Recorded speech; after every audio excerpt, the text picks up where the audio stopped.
అందరికీ మరణాత. తండ్రి కుమార పరిశుద్ధ ఆత్మ నామములో మీ అందరికీ మా శుభములు తెలియజేయుచున్నాము. జీవాహారము అనే అనుదిన ఆధ్యాత్మిక కార్యక్రమానికి ప్రేమతో మిమ్మల్ని ఆహ్వానించుచున్నాము. ఈరోజు వాక్యాన్ని బైబిల్ గ్రంథము నుంచి మనం ధ్యానించుకుందాం. హెబ్రీ పత్రిక 10వ అధ్యాయము 4వ వచనం. ఏలయనగా ఎడ్ల యొక్కయు మేకల యొక్కయు రక్తము పాపములను తీసివేయుట అసాధ్యము.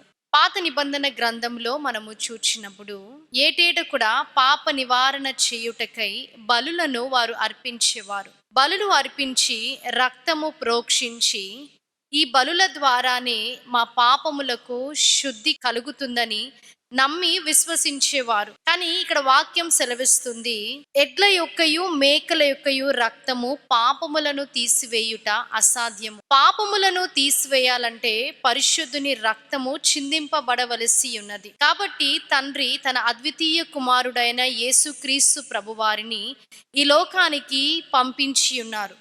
బైబిల్ గ్రంథంలో మనము చూచినట్లయితే హెబ్రీ పత్రిక 10వ అధ్యాయం 5వ వచనంలో, కాబట్టి ఆయన ఈ లోకమందు ప్రవేశించినప్పుడు ఇలాగు చెప్పుచున్నాడు, బలియు అర్పణయు నీవు కోరలేదు గాని నాకొక శరీరమును అమర్చితివి.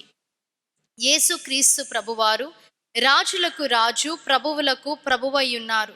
అయినప్పటికీ శరీరధారిగా మానవులని రక్షించడానికి మానవుడిగా మన మధ్యకి ఆయన వచ్చి ఉన్నాడు.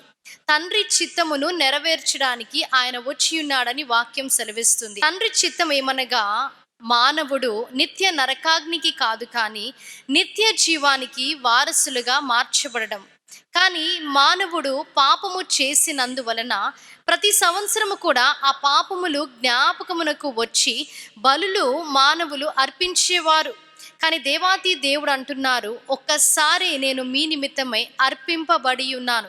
ఎందరైతే నా రక్తములో వారి పాపములను కడుక్కుంటారో వారు పరిశుద్ధపరచబడతారు అని వాక్యం సెలవిస్తుంది. దేవుడు మన పాపములు ఇంకా ఎన్నడూ కూడా జ్ఞాపకము చేసుకోను అని చెప్పడం మనము చూస్తాం.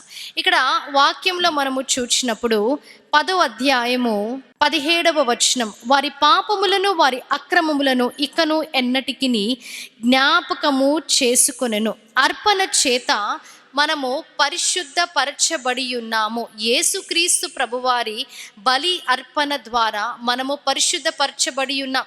మనలో ఏ మంచి లేనప్పుడే, మనము త్రోవ త్రప్పిన వారముగా ఉన్నప్పుడే దేవాతి దేవుడు ఆయన పరిశుద్ధ రక్తాన్ని మన నిమిత్తమై చిందించి ఉన్నాడు. కాబట్టి ఆ పరిశుద్ధ రక్తము వలనే పాప నివారణ జరుగుతుంది అని రాయబడి ఉంది. ఎందరైతే ఆ కలువరి సిలువ దగ్గరికి వస్తారో ఆ దేవాతి దేవుడు క్షమించే దేవుడిగా ఉన్నాడు, పాపములను కడిగే దేవుడిగా ఉన్నాడు. అది ఎట్టి పాపమైనా సరే ఇంకా ఎన్నడూ కూడా నీ పాపములను జ్ఞాపకము చేసుకొననని దేవుడు చెప్పుచున్నారు. మనుషులైతే మరి చేసిన పాపాల నిమిత్తమై మాట్లాడుతూ ఉంటారు. అలాగుననే మర్చిపోలేని స్థితిలో, మరలా అంగీకరించని స్థితిలో ఉంటారు. కానీ ఎప్పుడైతే మనము సిలువ దగ్గరికి వస్తామో ఆ దేవుడు మన పాపాలని క్షమించి మన స్థితి ఎలా ఉన్నప్పటికీ సరే పశ్చాత్తాప హృదయముతో మన హృదయం ఆయన దగ్గర కుమ్మరించి ప్రార్థన చేసినప్పుడు ఆయన మనని అంగీకరించే దేవుడై ఉన్నాడు. ఇటు వాక్యాన్ని దేవుడు దీవించి ఆశీర్వదించును గాక.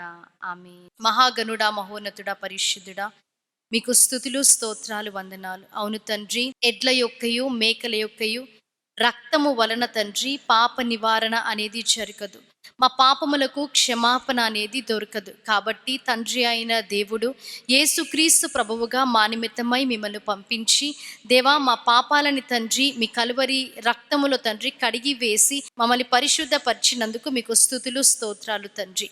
దేవా, మీకు ఏమిచ్చి కూడా మా రుణాన్ని మేము తీర్చుకోలేం. మా పాపములు ఇంకా ఎన్నడూ కూడా జ్ఞాపకము చేసుకునని మీరు చెప్పి ఉన్నారు. అందుని బట్టి మీకు స్తుతులు.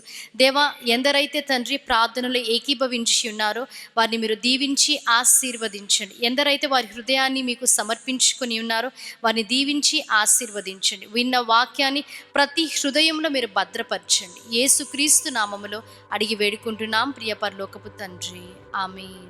అందరికీ మరణాత. దేవుడు మిమ్మల్ని అందరినీ దీవించి ఆశీర్వదించును.